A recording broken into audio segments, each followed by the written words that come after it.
Sonong sabat om sonong koswabon pensanan cerita mission nopo ditingak montok sabat 25 31 Oktober 2020. Kita jokdo dua nipidit amo olihuan.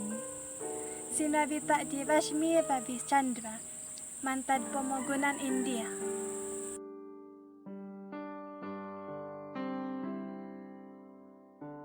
Rashmi dilahirkan di dalam keluarga bukan Adventis dan anak sulung dari 6 adik-beradik perempuan.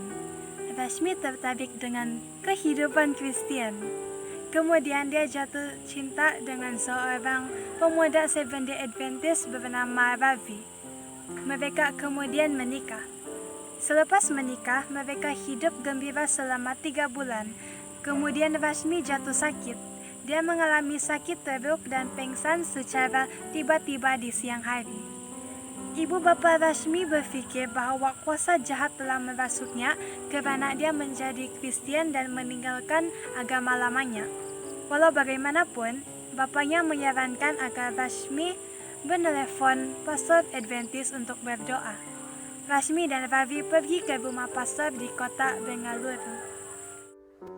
Pastor itu berdoa, kalau kehendakmu ya Tuhan, supaya dia meneruskan hidup barunya sebagai seorang Kristen, tolong gunakan dia di dalam pelayananmu, dan buangkanlah semua kuasa syaitan. Sewaktu suaminya tidur dengan tenang malam itu, Rashmi diganggu oleh satu mimpi. Dia bermimpi bahwa ada sekumpulan lelaki yang berjubah hitam mengelilinginya. Seorang dari mereka berdiri lebih tinggi dari yang lain dan sedang berteriak kepada Rashmi. Seorang lelaki yang lain memegang erat tangan Rashmi dan menunjukkannya kepada lelaki tinggi bengis itu.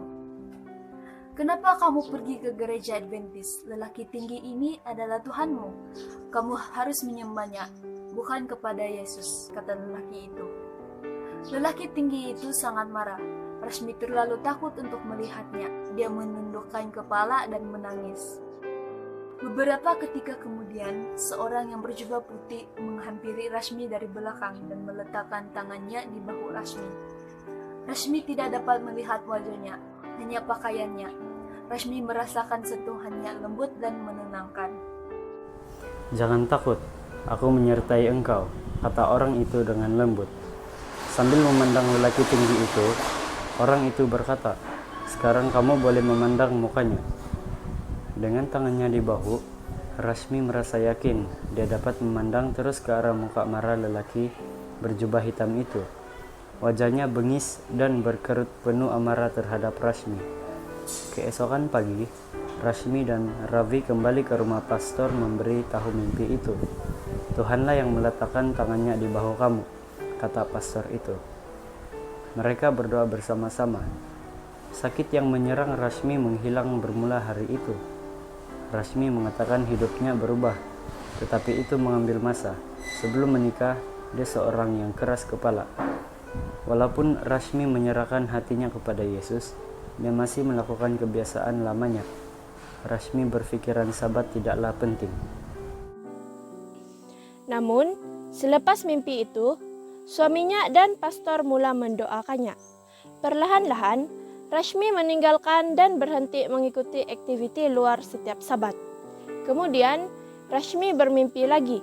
Dia mendengar suara lembut berkata, "Jangan berbuat dosa, tidak lama lagi kamu akan diadili." Itu suara yang menyenangkan dan Rashmi tidak takut. Itu sekitar tengah malam. Rashmi bangun dan memberitahu suaminya tentang mimpi itu. Itu pasti Rosie Chip.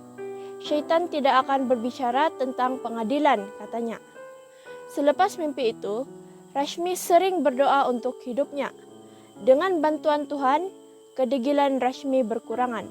Dia dan suaminya semakin kerap berdoa bersama. Rashmi mulai menyertai pelayanan di gereja.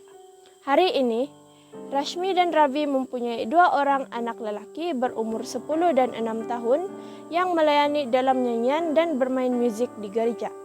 Rashmi seorang pekerja kerajaan dan bekerja pada hari Ahad menggantikan hari Sabat.